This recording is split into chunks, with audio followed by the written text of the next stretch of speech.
ગ્રામજનો, ગુરુજનો તથા મારી સાથે ભણતા ભાઈ બહેનો, આજે હું બેટી બચાવો વિશે થોડું કહીશ તો આપ સૌ શાંતિથી સાંભળશો એવી મારી વિનંતી.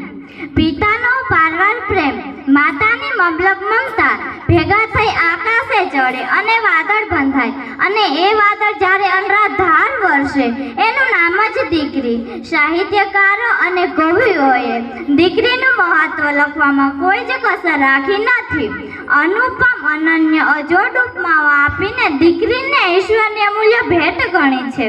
દીકરી વહાલનો દરિયો, દીકરી તુલસીનો ક્યારો, ઘરના આંગણાની લક્ષ્મી જેવી ઉત્તમ ઉપમાઓ દીકરીને આપવામાં આવે છે. દીકરી પ્રભુની પ્રસાદી છે. દીકરી હોય તો આંગણું કેવું રૂડું લાગે. દીકરીનું જીવન એટલે સમર્પિત જીવન. દીકરી એટલે ત્યાગ અને નમ્રતાની દેવી. ઘરના આંગણાની ચાંદની એ કહેવત છે કે પોતાના ઘરમાં દીવો કરે તે દીકરો અને બીજાના ઘરમાં દીવો કરે તે દીકરી.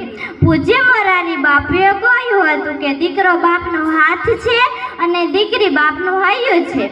આપણો સમાજ આજ ભાર સમાન ગણે છે. દીકરીને જન્મતા પહેલા જ મારી નાખવામાં આવે છે. આપણો સમાજ મહાપાપ કરી રહ્યું છે. જરા વિચાર તો કરો, પૃથ્વી પર માતા, બહેન, પત્ની નહીં હોય તો શું થશે?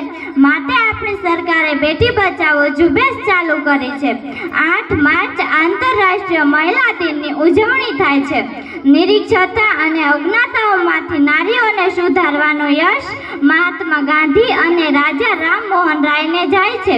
જે કર ઝુલાવે પારણું તે જગત પર શાસન કરે. નર પાસે દ્રષ્ટિ છે તો નારી પાસે દિવ્ય દ્રષ્ટિ છે. આજે દરેક ક્ષેત્ર પરને આગેવાની કરી શકે તેવી 100 મહિલાઓની જરૂર છે, જેનામાં રત્ન જેવી તેજસ્વીતા, ચંદ્ર જેવી ચિતળતા, વાયુ જેવી સંચળતા, લજામણ જેવી લજા, સિંહ વાઘ જેવી ગર્જના, પર્વત જેવી અડગતા અને ગંગા મૈયા જેવી પવિત્રતા જોનામાં છે તેવી સ્ત્રી આપણી ભારત માતાએ છે. તુલસીના ક્યારે દીકરી ઉછેર રજકો થાય, ભણી ગણીને સુરસુરે જોત બની પથરાય. ભણેલ દીકરી બે ઘર તારે એ કહેવત અનુસાર આપણે પણ પ્રતિજ્ઞા લઈએ. દીકરીને ભણી ગણી આગળ વધારીશું. છેલ્લે હું દીકરી વિશે એટલું જ કહીશ, દીકરો વારસ છે તો દીકરી પારસ છે. દીકરો આન છે તો દીકરી શાન છે. દીકરો વંશ છે તો દીકરી અંશ છે. દીકરો પ્રેમ છે તો દીકરી પૂજા છે. દીકરો ભાગ્ય છે તો દીકરી વિધાચા છે. દીકરો દવા છે તો દીકરી દુઆ છે. દીકરો વોરંટી છે તો આ દીકરી પણ ગેરંટી છે. માટે જ કહું છું, બેટી બચાવો, બેટી પઢાવો. અસ્તુ. જય હિન્દ.